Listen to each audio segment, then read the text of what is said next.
So what do you got? I've got something here that is more valuable than anything I guarantee you've ever seen in this shop. I'm going to buy my wife a nice gift with the money. Consider this book the holy grail of Game of Thrones collecting. So what do you got? I've got something here that is more valuable than anything I guarantee you've ever seen in this shop. Over the years, Rick has handled countless remarkable artifacts at Pawn Stars, but it's rare for someone to walk through the door claiming they've brought in the most valuable item he's ever seen. If that bold statement turned out to be true, the object sitting on the counter wouldn't just be another collectible. It could be a surviving piece of history that had remained hidden beneath the ocean for more than 3 centuries. They were minted in Surat, India. They went to the bottom of the ocean in 1702 and were recovered by Arthur C. Clarke and his dive partner. Didn't he write a few books about it? Yeah, he wrote 2 books about it. The seller wasn't presenting a single rare coin, but an entire mass of silver coins that had remained fused together after centuries underwater. In the early 18th century, Surat was one of the Mughal Empire's busiest trading ports, connecting merchants from Europe, the Middle East, and Asia. It was also the same era when the Taj Mahal stood as one of the empire's greatest symbols, and silver coins like these circulated throughout the Indian Ocean trade routes. It was certainly an incredible story, but for Rick, the real question was whether every part of that history could actually be proven. What makes these so valuable is that they are still in clump form. 99% of treasure coins are always reduced down to individual coins and sold off that way. It's extremely rare to have a treasure collection this large. Most treasure coins recovered from shipwrecks are separated, preserved individually, and eventually sold one by one. Finding an entire cluster that has survived intact is extraordinarily rare. Centuries of seawater and natural corrosion caused the silver coins to bond together into a single solid mass. That untouched condition is exactly what sets this artifact apart from almost every other treasure recovered from the ocean. And the rarer something is, the higher the price usually becomes. How much you want for it? I'd like to get $700,000 for it. It's a lot of money. It is a lot of money. The seller's asking price immediately changed the conversation. At this point, the question was no longer whether the treasure was rare, it was whether its historical significance justified such an enormous investment. I want to give you $200,000 for it. 200? Yeah. No. I mean, that's, I could go a little bit more, but it's not going to be much. That's what I could do. I respect that. I gotta hold out for more. But hey, thanks very much. Its extraordinary rarity only made the gap between the seller's expectations and Rick's offer even wider. In the end, they walked away without making a deal. Even so, this centuries-old treasure from the ocean floor remains one of the most remarkable historical artifacts ever brought into the Pawn Stars shop. What's going on? Davey, what's up? I need some money. Okay. Got a family heirloom. Let's check that out. It's a KUNZITE. A KUNZITE. KUNZITE. You sure it's just not a fancy piece of glass? After a centuries-old treasure recovered from the ocean floor, the next item caught Rick's attention for a completely different reason. This time, it wasn't an extraordinary history lesson, but an enormous purple gemstone sitting on the counter. Its size alone was impressive enough to make anyone stop and look, but in the world of gemstones, appearances can be deceiving. Mistaking a natural gem for a well-made piece of glass could mean the difference between an object worth tens of thousands of dollars and one with very little value. It's been in my family for generations and generations. That's all I know. They only discovered the stone like right around 1900. That single remark immediately raised questions for Rick. If the stone really was a KUNZITE, the timeline behind the family story didn't seem to add up. KUNZITE was only discovered in the early 20th century and was named after the famous mineralogist George Frederick Kunz. It also earned the nickname the evening stone because prolonged exposure to sunlight can gradually fade its color. Before anyone could talk about value, Rick first needed to know whether he was looking at a genuine gemstone or simply an attractive imitation. I'm going to have Jeff, my gemologist, check it out. Well, that'd be cool. Let's do some tests. Are inclusions that tell me that this is natural. Unlike antiques, gemstones can't be authenticated with a quick visual inspection. Gemologists rely on specialized tests, examining the way light passes through the stone as well as the natural inclusions trapped inside its crystal structure. Those tiny internal features are extremely difficult to replicate and often provide the strongest evidence that a gemstone formed naturally. So yes, this is A real kunzite. It is a natural kunzite, 323.8 carats. So we're talking at $30 a carat, right at $9,600, right in that neighborhood? Yeah, ballpark. All right, thanks, Jeff. $30 to $50 a carat gives us a retail value of somewhere between $9,000 and $16,000. The examination confirmed that the stone was indeed a natural kunzite, but authenticity was only part of the equation. In the gemstone market, larger specimens are significantly rarer, yet value also depends on color, clarity, and overall quality.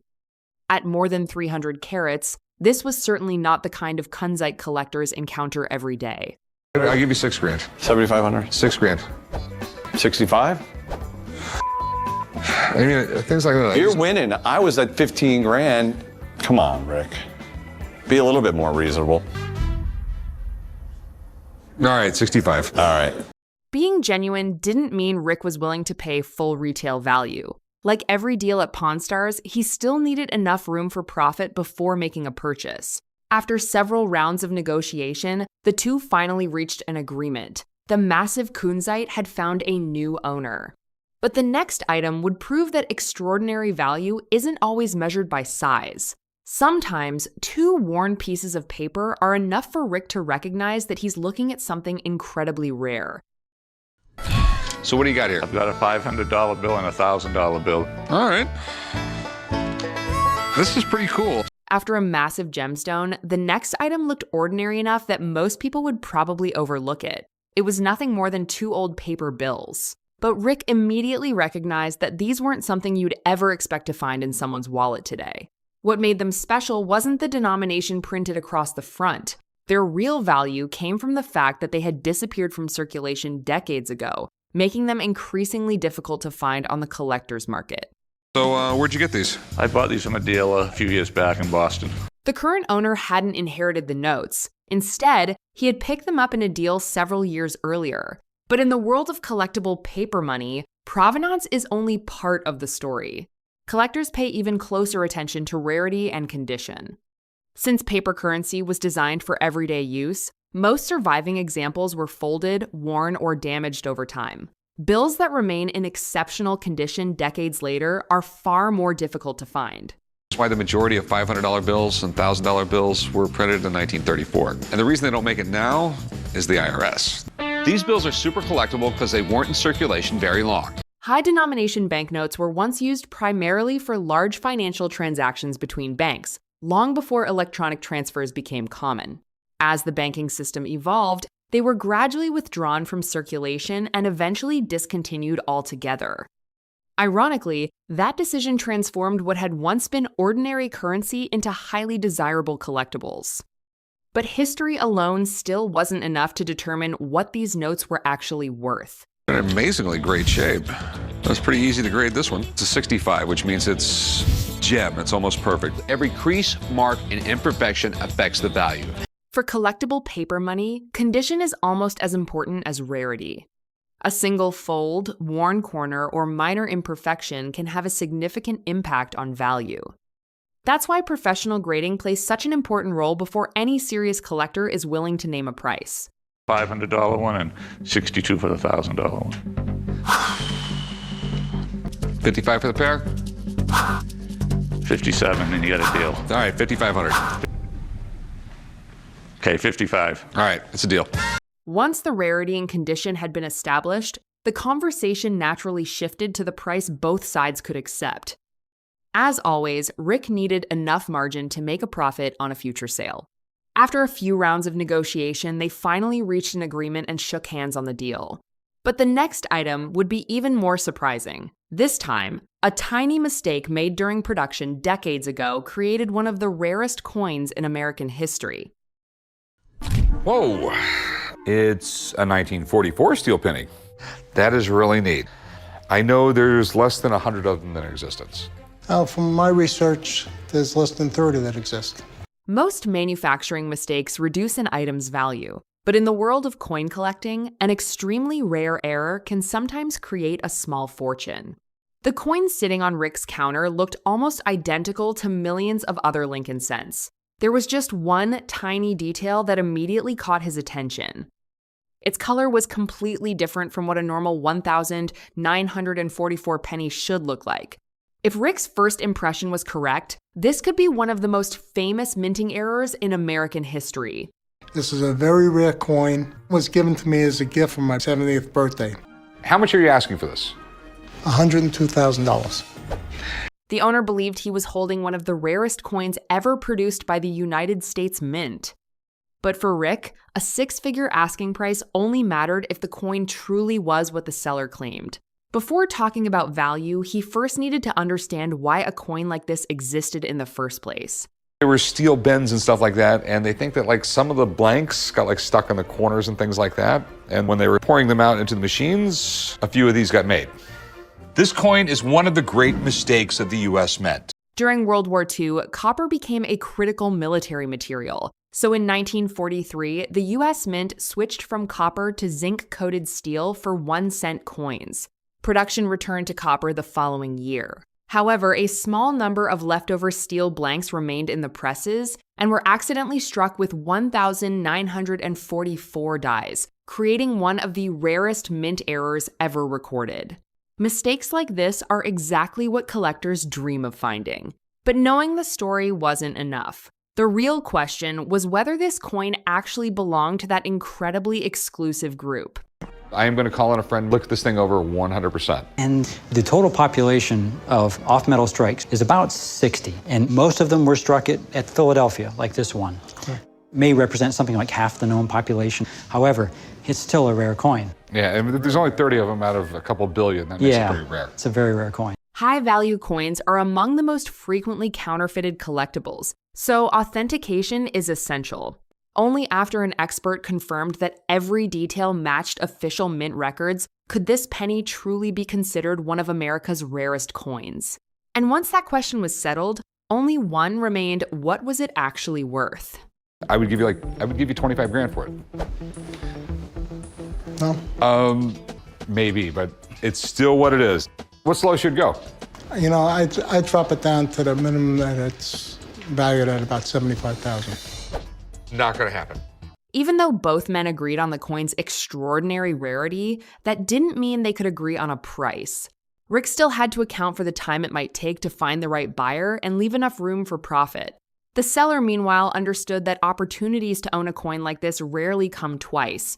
In the end, they walked away without a deal. Even so, a tiny production mistake made more than 80 years ago had created one of the most famous and sought-after coins in American numismatic history. Well, I think that's worth close to $15,000. There are a few little concerns I have here. After a series of rare coins and historic artifacts, the next item caught Rick's attention for an entirely different reason. This wasn't just a late 19th century Remington revolver, it was covered with elaborate engraving, highlighted by silver and gold accents. At first glance, it looked more like a display piece than a firearm. But Rick knew that the more impressive an antique appears, the more carefully it needs to be examined. Just a few non-original details can dramatically change its value. Where did you get this? Well, a lady friend of mine got it in a divorce. So lady friend, huh? Lady friend. we made an arrangement, and... you got paid for your services. In this case, you might say so. The revolver reached its current owner through an unexpected personal story. However, among firearms collectors, that isn't what determines value. What matters most is whether the gun left the factory in the same condition it still carries today. For firearms that are more than a century old, originality is everything.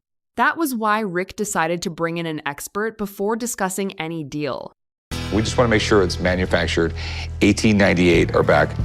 Is it factory engraved? Are these factory grips? Do you mind if I have someone look at it? There's a lot of little weird things that I need to know about it. I gotcha. I'm gonna call them up. By the late 1800s, wealthy buyers often ordered custom engraved revolvers as symbols of status as much as practical weapons. Because of that, many Remingtons have since been refinished or upgraded to improve their appearance. To determine how much original value remained, The expert needed to examine everything from the serial number to the finish and the smallest details that most people would never notice. So this would place the year of manufacture probably around 1893, 94, which is good. One of the negatives that I'm seeing is that this looks really new. There was the silver plating and the gold wash, and chances are the grips were upgraded within the last 40 years. The inspection quickly confirmed that the revolver itself was an authentic antique Remington. However, several decorative features had been added long after it left the factory. In the firearms collecting world, that makes a tremendous difference. A professional restoration can reduce a gun's value by tens of thousands of dollars because collectors are willing to pay the highest prices only for original finishes that have survived the passage of time. If this gun is completely original, this could exceed in value of maybe $40,000 or more. Realistically, I've seen them sell $8,000 to maybe $12,000. Okay. The gap between its potential value and its actual market value was finally clear. Now, the only question was whether the seller was willing to lower his expectations. I should pay you around $5,000. How about $7,000? I'll tell you what, I will give you $6,000. We'll shake hands, we'll do the paperwork, the world will be good. You got a deal. Sweet.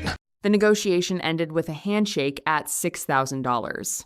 Although it fell well short of the seller's original expectation, the Remington proved that the most beautiful antiques are not always the most valuable. The next story, however, would be different.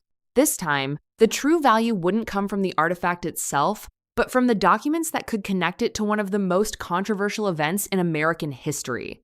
I have a 1873 Winchester. Oh, sweet. It was from the Battle of Wounded Knee, and I got the documents to prove it. Really? Yeah. An antique firearm can be valuable because of its rarity or exceptional condition. This time, however, what caught Rick's attention wasn't the Winchester itself, it was the stack of paperwork sitting beside it. If those documents could truly verify its history, this wouldn't simply be a late 19th century rifle. It would be a surviving artifact connected to one of the darkest chapters in American history. And for pieces like this, the story behind the object can sometimes be worth even more than the object itself. How much are you looking to get out of it? I wouldn't take less than $60,000. Whoa. I just want my buddy to look at it. I just want to make sure this was actually from the Battle of Wounded Knee. You have paperwork here. I just want to make sure everything jives correctly. In the world of collecting, documented provenance can completely transform an item's value. Two rifles may look identical, but if only one can be tied to a major historical event, it becomes something entirely different. That's why Rick isn't ready to discuss the price yet. Before anything else, he wants to know whether the entire story can withstand careful scrutiny. It was the winter of 1890. In South Dakota, the Lakota Indians were camped out next to a river. The 7th Cavalry was going to disarm them. The Wounded Knee Massacre was really kind of the last great event of the 19th century's Indian Wars. The events at Wounded Knee took place in late 1890 and are widely regarded as the closing chapter of the American Indian Wars. What began as an attempt to disarm a Lakota camp quickly escalated into a massacre that claimed the lives of hundreds of Lakota men, women, and children. Because of its historical significance, any artifact that can be directly connected to Wounded Knee is highly sought after by serious collectors. But reaching that conclusion requires every piece of documentation to line up perfectly. Basically, it's a 19th century Excel worksheet. I mean, it's a sheet that's telling what they have, the serial numbers, the condition, and what they were going to do with it. Colonel James Forsyth. So most of what we're seeing here matches up. The serial number, it says 50423. We got a Winchester 73 carbine. This authentication has little to do with metal or craftsmanship. Instead, it comes down to matching historical records piece by piece. The serial number, commanding officers, issue records, and dates all have to fit together into one consistent timeline. The deeper the expert looks, the more the evidence supports the story the seller told from the very beginning. I think we can make the assumption that this gun was taken in the aftermath of the Wounded Knee Massacre. Okay, that's what I wanted to hear. Although none of the surviving documents explicitly mention the words Wounded Knee, the combined evidence paints a remarkably convincing picture. That is exactly what separates this Winchester from thousands of others built during the same era. Now only one question remains. How much is Rick willing to pay for that history? I got 12,000 into it. You have 12,000 into the gun. So what's the lowest number you'll go? I'd go 50. Obviously, we're not going to do any business. Rick agrees that the rifle carries an extraordinary historical connection, but that still isn't enough to justify the seller's asking price. In the end, the gap between historical significance and market value proves too wide to bridge. No deal is made, but the Winchester leaves behind a powerful reminder that sometimes the most valuable part of a historic artifact isn't the object itself, it's the documents that prove where it has been. Next, the final item will show that even a modern-era book can become a true holy grail for collectors. Oh, good. How can I help you? Got a rarest edition of Game of Thrones book looking to sell. A rarest edition? Rarest edition ever made. Throughout this video, Rick has looked at ancient coins, rare gemstones, and artifacts tied to centuries of history. But the final item is something completely unexpected, a book. At first glance, it looks no different from countless novels sitting on bookstore shelves. Yet in the world of collecting, certain special editions can be worth more than many genuine antiques. Rick openly admits he has almost no idea what this particular book is worth, which only makes the story even more interesting. Where'd you get it? A friend of mine had little money issues, and he was selling his collection of first edition books. I'd seen the show, knew it was massively popular, figured this was a good one to pick up. The seller picked up the book from a friend's collection. What convinced him to buy it wasn't its age, but the enormous cultural impact of a Game of Thrones. With modern books, collectible value often begins the moment they're published. Once a series becomes a worldwide phenomenon, special editions that remain in excellent condition become increasingly difficult to find. But before talking about value, Rick needs to know whether this is truly one of the rarest versions ever produced. Not really the first edition of this. This is not the first edition. Okay. It is what we call a signed limited edition. Many people assume a first edition is always the most valuable version of a book. In reality, collectors often place even greater value on limited editions released in extremely small numbers, especially when they're signed by the author. Sometimes a single line on the copyright page is enough to create a dramatic difference in value between two books that appear almost identical. i.e., there were only 500 copies total. This is number 257. Some people consider this book the holy grail of Game of Thrones collecting. What makes this book so valuable isn't the story inside. Millions of readers can enjoy the same novel. Its value comes from how few people will ever own this particular edition. Only 500 copies were produced, while the fan base stretches across the globe. That scarcity is exactly what has turned this edition into one of the most desirable collectibles in the Game of Thrones community. So what is it worth? I know that copies of this sell for $2,000, $2,500. I know you can get that.